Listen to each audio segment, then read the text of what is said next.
Hello, and welcome to this Cresfest World. That great funky playing is from the Haas Sisters of the USA, international guests at Cresfest in 2023. My name is Neil Adam, and somehow I got mixed up in the gang that was setting up Cresfest, a music festival which takes place every year in April in Creswick, a small Victorian town 15 minutes from Ballarat, maybe 90 minutes out of Melbourne. Organising a music festival in a small country town puts you in touch with all kinds of interesting people. Some are local, some not. Some are musicians, some are not.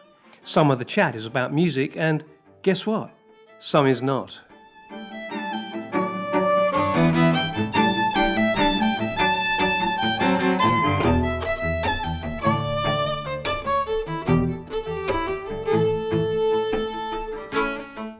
Welcome to episode 28. I don't know if the name Simon or Simmy McDonald means anything to you. He lived in Creswick all his life, and his story is really quite amazing. If you haven't heard episode 2 of this podcast, let me encourage you to go back and listen to it. It was a first introduction for this Cresfest World listeners to Simmy and his life.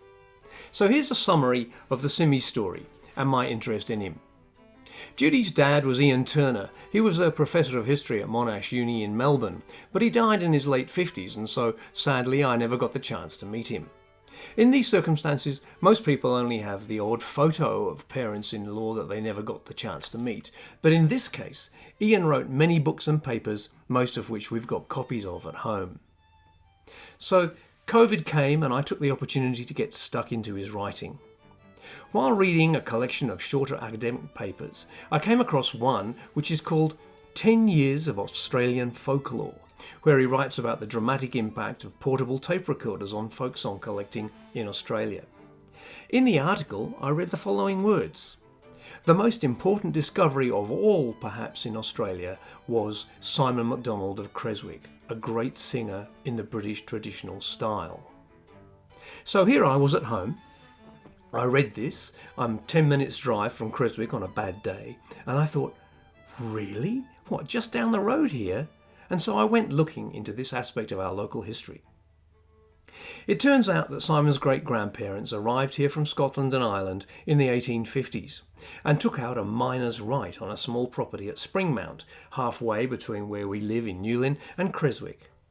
On a miner's right property, you were entitled, for an annual fee of 5 shillings, to search for gold on the property and to keep or sell it if you found any.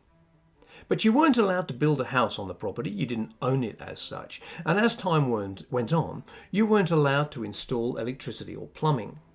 But that didn't stop many families moving onto their miner's right property, building bark huts and living in them. What was amazing about Simon is that he was born in the bark hut where his family lived in 1906, and he lived there till his death in 1968.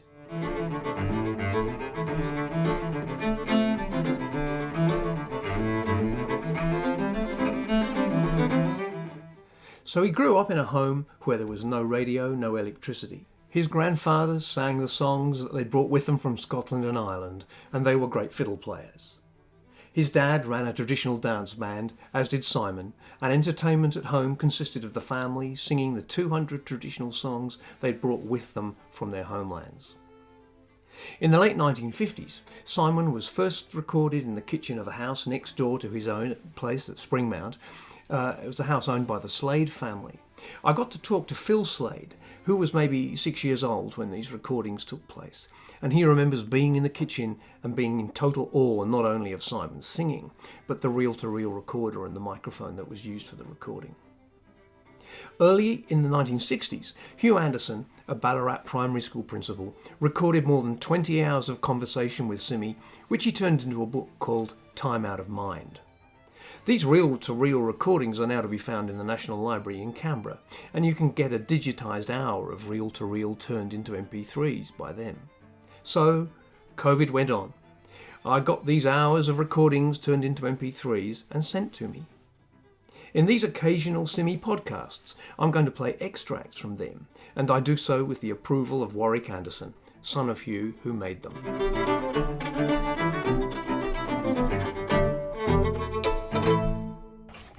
Hugh Anderson at Creswick, Saturday the 4th of February 1967, recording Simon McDonald's life story. First episode. So it's time for another extract from these fantastic recordings. What about a story of the day they found gold on their property?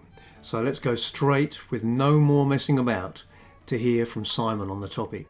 The recording's got lots of pops and bangs in it, so what I might do is turn the recording down at various points where it's hard to understand, and I'll do a bit of a voiceover.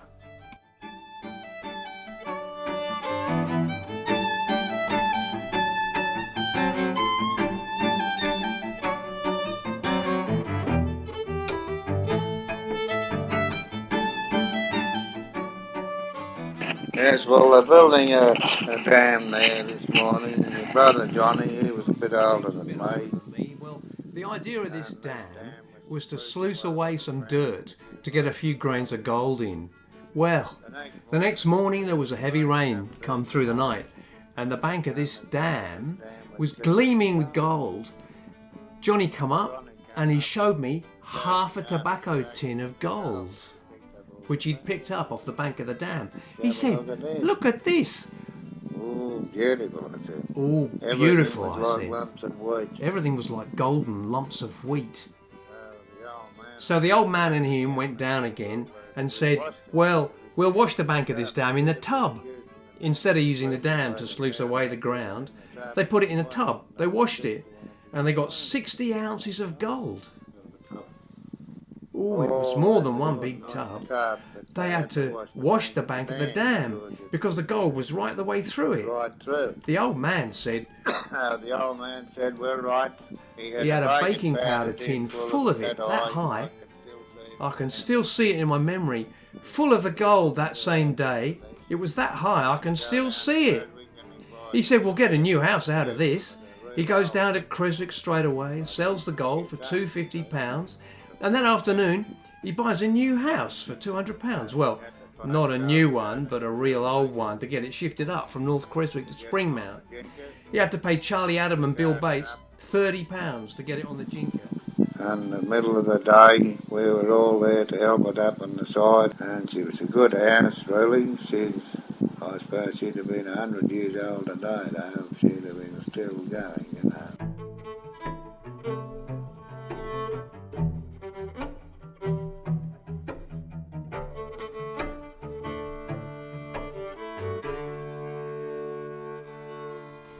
I can tell you, ever since I first heard that story, I've been out with a shovel on our block, digging up, trying to make my fortune, to make enough money in, a couple of hours in the morning to go out and buy a house and bring it home. But no luck yet. I'll keep you posted.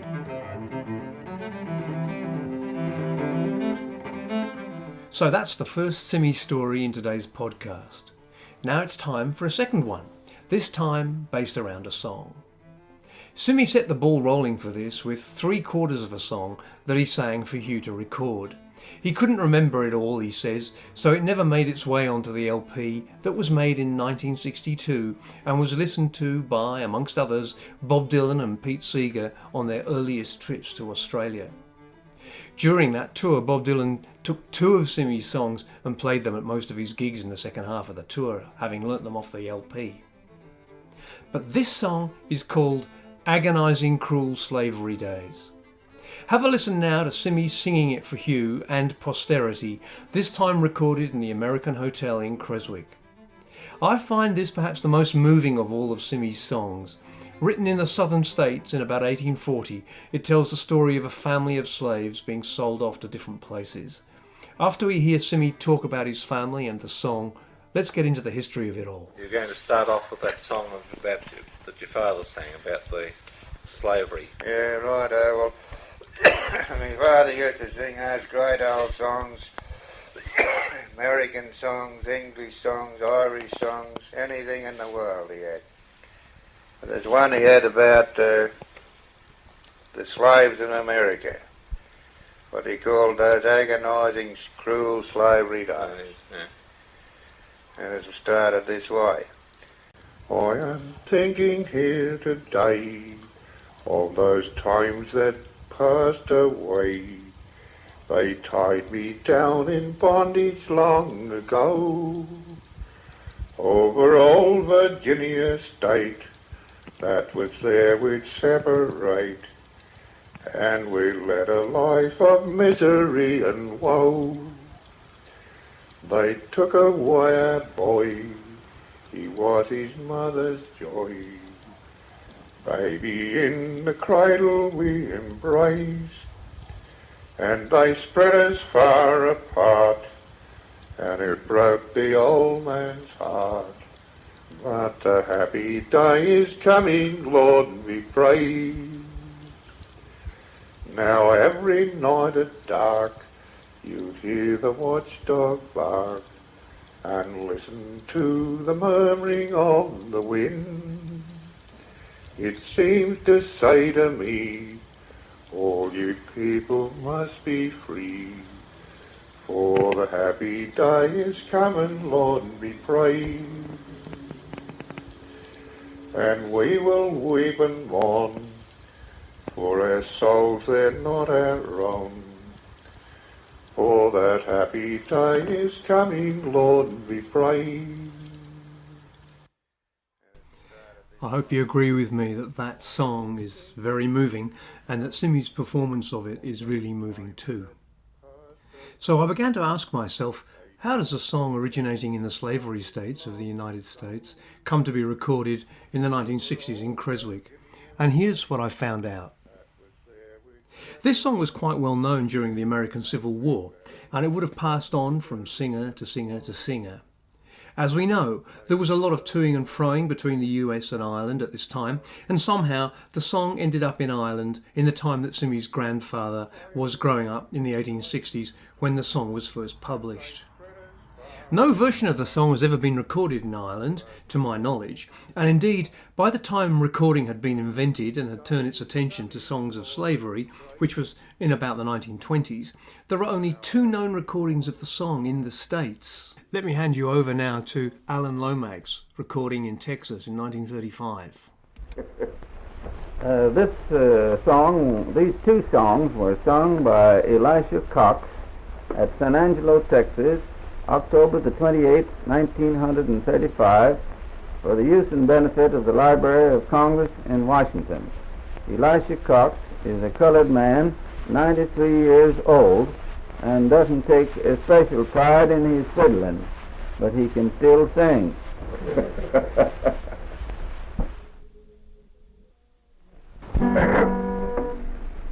Right over again. Start at the beginning, Tom. All right, go ahead. I am thinking today, when the time will pass away, when the tide may go long and strong and go. For every night and morn, we'll pray for them that go, and those that tonight will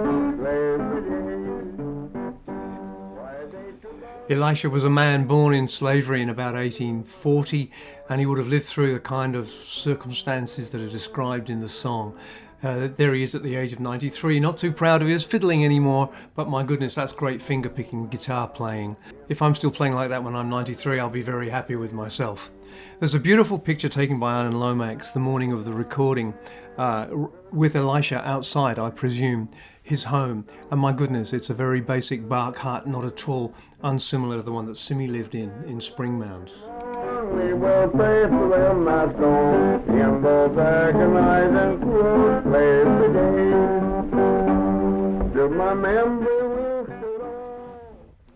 There's only one other recording of this song in the Library of Congress recordings, and this one is by the Reverend Jacobs, made at an earlier stage in recording history, an old acetate recording made in 1919. And this is a very soulful and moving performance, which is more like Simmy's performance of the song.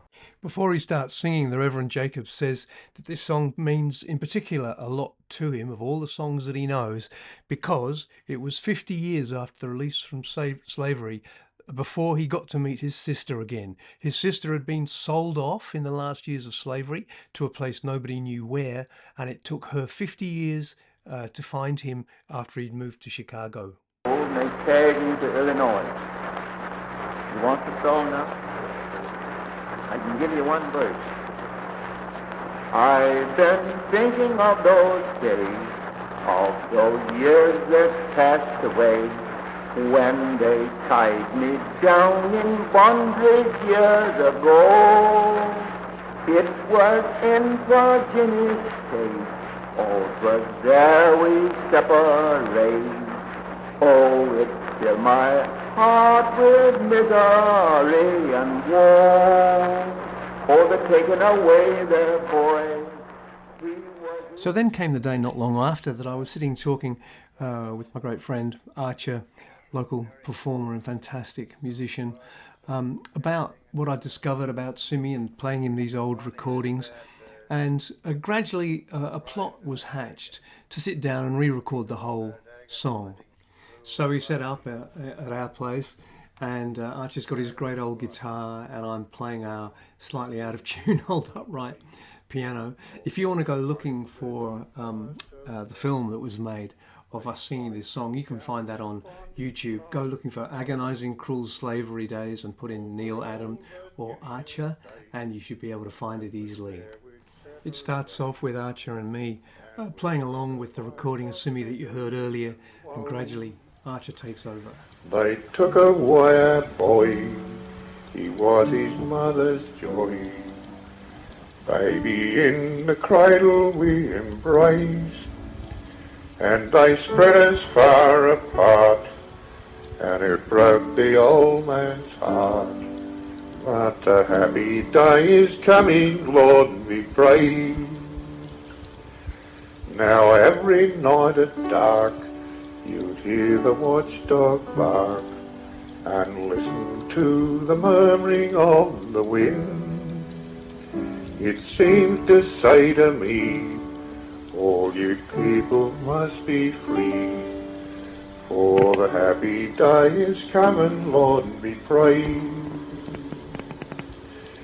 And we will weep and mourn, for our souls they're not our own. For that happy day is coming, Lord, we pray.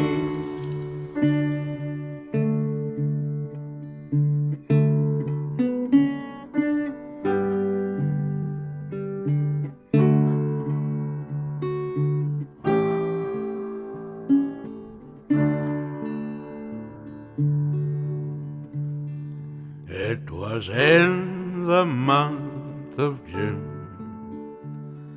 the cotton was in bloom. My darling wife was standing by my side. I'll never forget the day. It was a sale, they say, when they sold her out with agony. I cried. My wife, alas, has gone, and now I cry and moan. But I'll meet her up in air, Lord, we pray.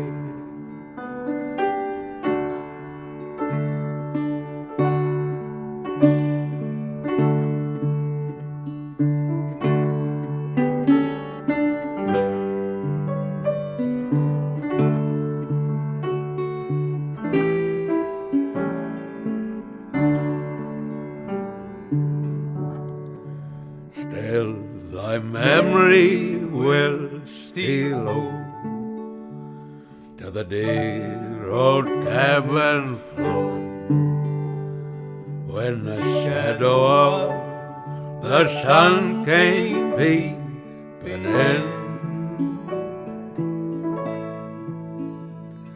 and every night at dark you'd hear the watchdog bark and listen to the murmuring of the wind.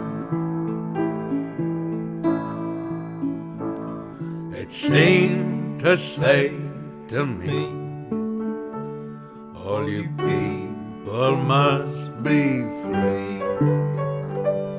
For the happy day is coming, Lord, we pray.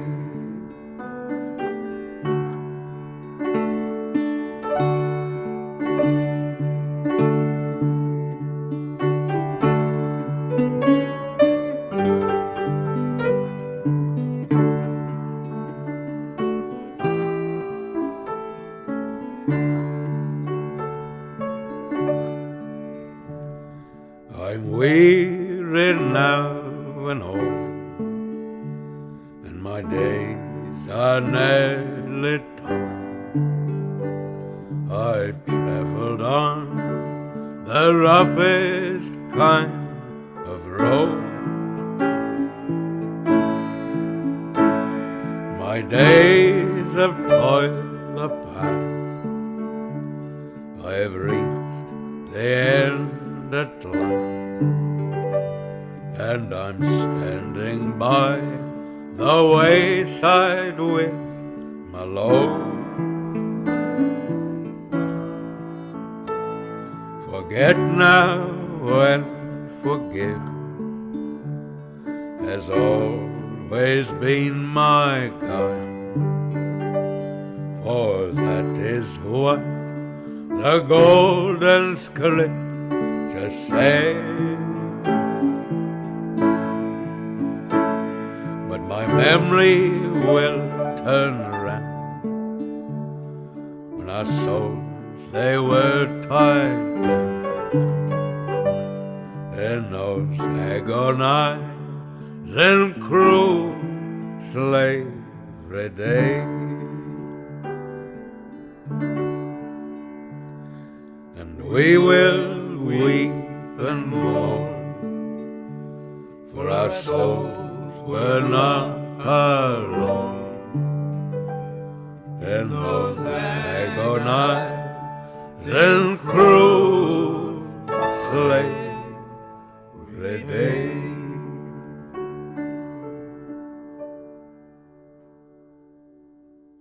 Well, Simmy started us off on quite a journey there, didn't he? Starting off in the American states in the Deep South under terrible slavery conditions, all the way a century later to being recorded in the American Hotel in Creswick. Quite a remarkable journey. I hope you agree with me. The last excerpt today from Simmy is a poem. Not only was he a fantastic singer of traditional material, but he also wrote his own material, and he was a kind of a bush poet.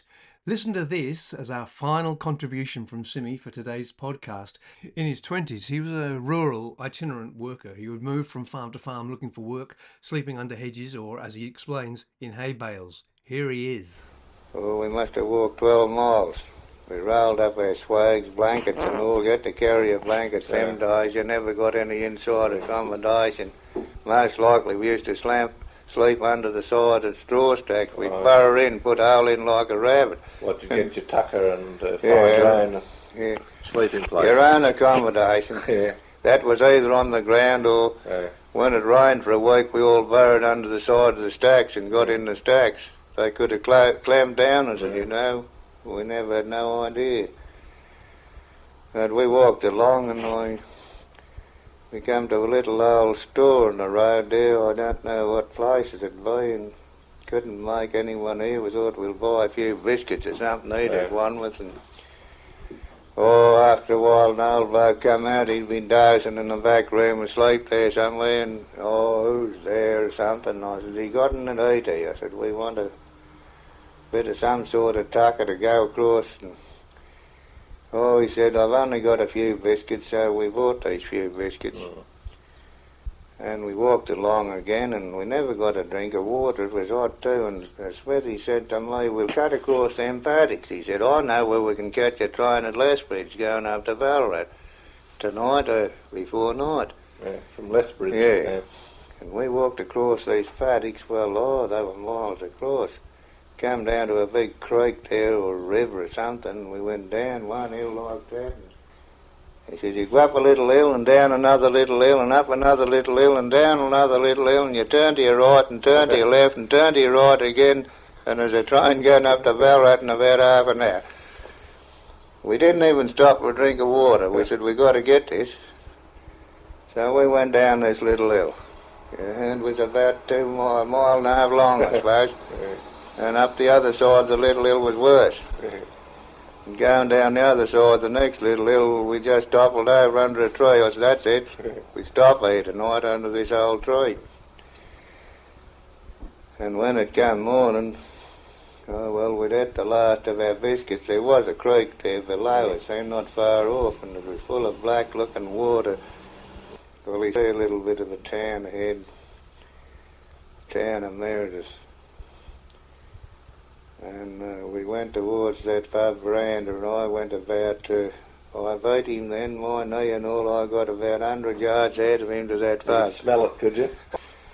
So I staggered in the door and said, give us 2 pots. And Mrs. there, and she said, all right. I said, there's another bloke coming. I couldn't hardly speak. He come in, he gasped in the counter, and we downed him 2 more, yeah. So we had this bit of a feed and decided we'd catch the train to Ballarat. So that night I wrote down a bit of poetry. Said, I'll never forget the thrasher with his dusty, dirty hum. And 1 and 3 an hour, it was a paltry sum. It was somewhere about Christmas, when work was scarce, you see. I met with Johnny Sheridan. He said, take a job with me. Myself and Smith, 2 sturdy tramps, with swags upon our backs, went walking on to Marathon to find those thrashers' tracks. We tramped along that dusty road, but little did we speak till we came upon that thrasher at a place called Sutherland's Creek. Now we worked upon that thrasher till our hearts were feeling sore, and I drove the fork into the stack and said, I'll do no more. Then walking off we went once more, but this time homeward bound, and night came swift upon us as we crossed that squatter's ground. That night beneath a spreading gum, footsore and tired we lay. The summer sky was cloudless, and the moon shone bright as day. When morning came we journeyed on, hungry, weary and dry. The north wind blew, and the morning sun rose dull through that dusty sky. I can still see it. Mile after mile we tramped those plains, stopping at times to rest. We neither food nor water found, but would not give it best. Ahead we saw a clump of trees. Water, yes, water was there, but stagnant, dirty, green it was, we found to our despair. At last we saw a distant town, and our heavy hearts felt light, as the little town of Meredith came slowly into sight. We dropped our swags which weighed us down, beneath a pub veranda. Thank God, said Smith, the journey's done. No more I wish to wander. And you wrote that about that time? The same night I wrote that when I got home, yeah. After we got up to Ballarat and the train that afternoon. You did get the train? Oh yeah, there was one about 2 or 1/2 and we got on that and we come up and we might add, God knows how many feeds we had in Ballarat to make up for lost time, but we kept eating.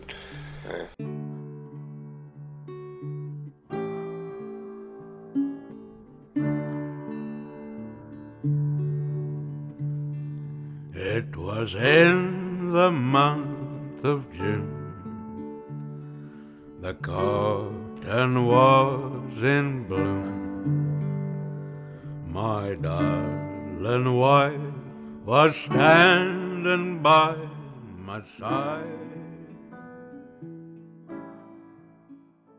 As you can probably guess, I got a bit obsessed with Simmy during COVID, and I hope you've enjoyed these 3 excerpts from the more than 20 hours of recording that I got from the National Library in Canberra. It's been an absolutely brilliant experience listening and transporting myself back to really a different world and a different time.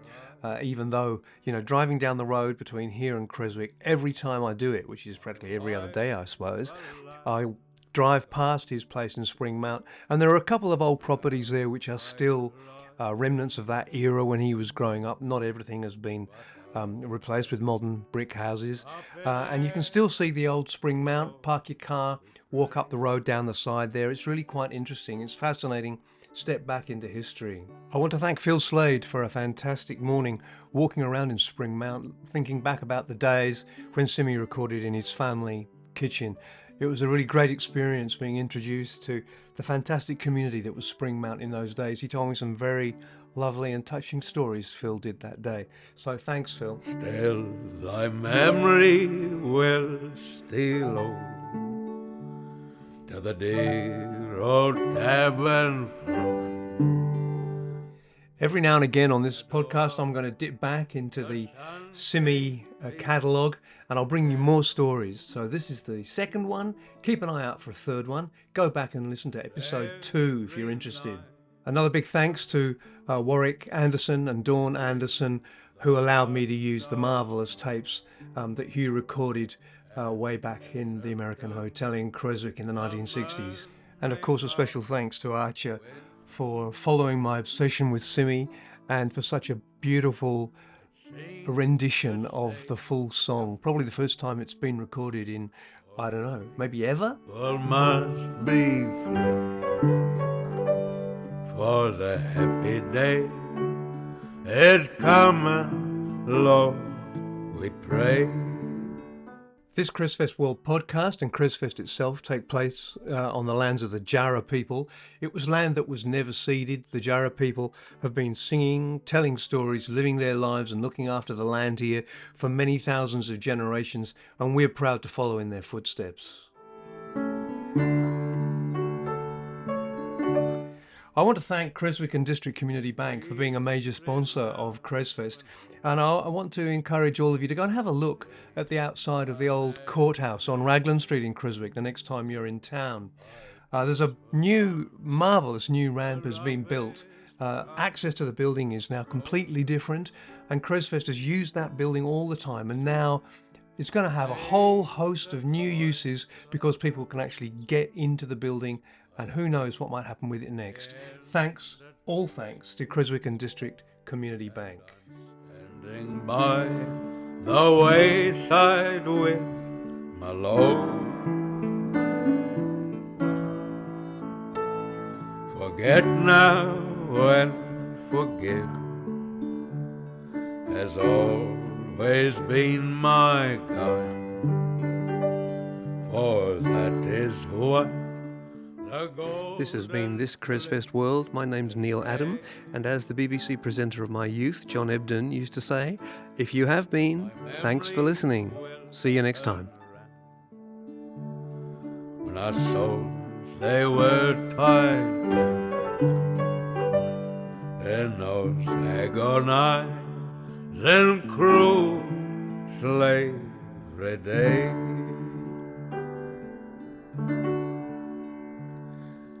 We will weep and mourn, for our souls were not our own in those agonized and cruel slavery days.